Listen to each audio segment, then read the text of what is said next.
اخواتي وصحابي هنكمل مع بعض التخزين.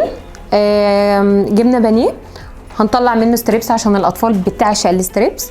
هنتبل الستريبس والبانيه مع بعض، وفي نفس الوقت هنخلي بانيه عشان لو حابين نطلعه جنب مكرونه جنب حاجات زي كده، ونعمل ستريبس عشان يبقى للاطفال. هنعمل مع بعض، هوريكم نعمل ستريبس ازاي.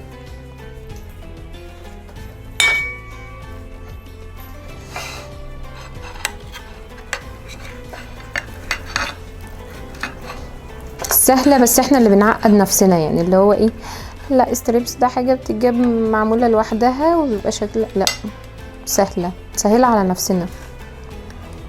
طبعا احنا قطعنا جزء ستريبس وجزء سيبناه عادي بانيه. هنتبل كله مع بعضه. توم بودره،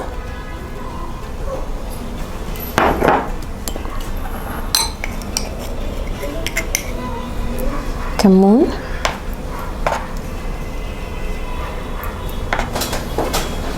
طبعا عشان الكميه كتيره، عشان دي بقى هنخزنها عشان رمضان زي ما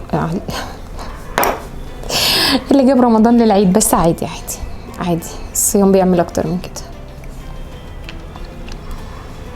روزماري تتبيلتي طبعا،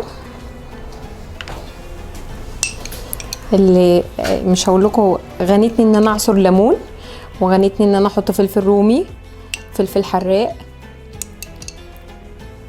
ملح ليمون، ملح عادي، حاجات كتيره قوي قوي قوي قوي حلوه. نحط بقى اخر حبه كده اللي ايه كلها تبلنا البانيه مع بعض وقطعنا منه ستريبس عشان خاطر الاطفال، وحاجه تبقى موجوده في البيت وصحيه وعارفين مصدرها ايه، اهم حاجه مصدرها. تمام. ده بانيه وستريبس كان في الفريزر، برضو طلعته وقليته عشان خاطر اوريكم شكله بيبقى عامل ازاي فريش، يعني بص اصلا شكله عامل ازاي. ولو حبيتوا تقطعوا ارفع يعني الستريبس اقل من كده اوكي، بس انا حاسه ان هو كده ماسك نفسه عشان خاطر ايه ما يبقوش اهو، وفتحه وجميله كأنها لسه معموله.